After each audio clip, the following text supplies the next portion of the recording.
Hello, hello, my beautiful people. Welcome back to another episode of the Weekly Edit. My name is Antoinette, and I am a life coach for parents of autism. Now, I am mom to my own little autistic son. Well, he's not so little anymore. He's 11. His name is Max. So, today I want to talk to you about something that I think is going to change your experience of your whole life, especially in the hard moments. And as parents of autism, we have a lot of those, and especially in those moments that are so heavy. Because if you're anything like the parents that I work with, you've probably had this thought of, I just want to feel better. You want the overwhelm to go away. You want the guilt to go away. You want the sadness, the frustration, the anxiety, all of it to go away. And you want energy. And I want to offer you something that may be surprising. You are not meant to feel better all the time. In fact, some of what you're feeling right now is exactly how you're supposed to feel. Maybe something happened with your child. Maybe they had a really hard day. Maybe they were just completely overwhelmed, or they had a very scary moment. And afterwards, you feel it, that rock in your chest. Maybe it's sadness or that lame feeling in your body. And immediately your brain wants to do something. It wants to fix it. It wants to escape. It wants to say, I just don't want to feel this. Just no, I don't want to feel it. But what if that feeling isn't a problem? What if that sadness or that emotional response that you've got in your body is actually a sign of something very beautiful? It's a sign of your love. It's a sign of your care, your deep connection to your child. And when hard things happen, you are going to feel things. That's what it means to be human. That's what it means to be a parent. So the goal is not to eliminate all those feelings. The goal is to understand them. And this is where I want to introduce a distinction. There's what we call clean pain and dirty pain. Now, clean pain is a natural human emotional response to something difficult. And it sounds like, I wish this hadn't happened. I feel so sad that my child is struggling. I wish I could make this easier for them. It's heartfelt, it's honest, and it moves through your body. But dirty pain is everything else that we add on top of it. It's like, I'm failing as a parent. I should be doing more. This shouldn't be happening. What's wrong with me? It's beating yourself up. Now, do you feel the difference? The one is grounded out of love, and the other one spirals. The clean pain is part of your humanity, and the dirty pain is created by your thoughts, which means you don't need to stop feeling. You just need to stop attacking yourself for feeling. Because what I see so often is parents not just experiencing the hard moment, but then layering the judgment and the guilt and the pressure on top of it. And that's exhausting, not just for the life that you're living, but the way you are thinking about it. So let's take a little bit of a different approach. The next time you feel heavy about something, the next time that emotion comes up with you, instead of wondering how to make it go away, what is this feeling trying to show you? What is it trying, what is this feeling trying to show me? Maybe it's showing that you care deeply. Maybe it's showing that something matters to you.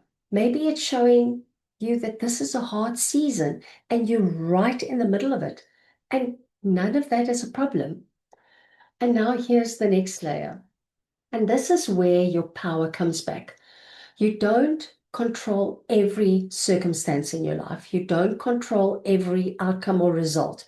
You don't control every moment, but you do control your thoughts, your feelings, and your actions. Because when something happens, your brain is going to offer you thoughts automatically, very quickly, and very convincingly. And not all of those thoughts are helpful. Some of them will create clean pain, and that's okay. That's what we want. But some of them are going to create unnecessary suffering. And those are the ones that we get to question. For example, if you say, I'm a terrible person, is it helpful? Is it true? Or is that just a thought that your brain is offering you in that moment of vulnerability? Or maybe you have a thought, this is never going to get better. Does it serve you? Or does it just keep you stuck? And this is where you get to step into something very powerful. Choice. You get to decide which thoughts you keep and which ones to let go. You get to feel without spiraling, without dramatizing, without making it mean something about who you are. Because you can feel sadness and anger and all of the feelings without becoming someone who is overwhelmed. You can feel guilt without becoming someone who lives in guilt. You can feel fear without letting fear run your life. And you won't get stuck. And that's a myth, everyone, where you in a negative feeling and you think you're going to get stuck there. You won't. It's just a myth. This is emotional leadership. And this is what we're building. Not a life where everything feels easy, but a life where you know how to hold yourself through anything. Because your life, especially as a parent of autism, is not going to be free of challenge. You know this. There'll be moments that are going to stretch you. There are going to be moments that are going to test you. There are going to be moments that are going to feel so heavy. But those moments do not have to take you down, and they don't have to define you. Now, one last thing, the idea that when you feel these emotions, something must be wrong. And I want to assure you, nothing has gone wrong. Sometimes you are simply feeling something that is absolutely appropriate for the situation. Grief is appropriate, sadness is appropriate, concern is appropriate. And when you allow all those feelings without this resistance, without the judgment, they just move right through you. But when you fight them, when you resist them, when you try to shut them down, they stay, they linger. So, what would it look like to just let yourself feel without making it a problem? To just say to yourself, this is hard and I can handle it. This hurts and that's okay. Or that really matters to me and that's why I feel this way. That's a completely different experience. And from that place, you're not beating yourself up. You actually rise, you become steadier, more grounded, and more available. And not just for your child, but for yourself as well. So this week, I want you to notice when you're feeling something, and instead of trying to fix it or to escape it or to judge it, just be with it. And then ask yourself, is this clean pain or dirty pain? And if it's clean pain, just let it be. And if it's dirty, just get curious about the thoughts that are creating it, because that's where your power lives.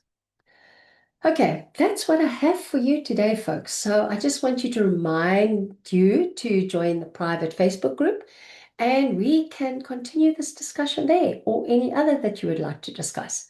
All right, love you all. I'll see you next week. Bye.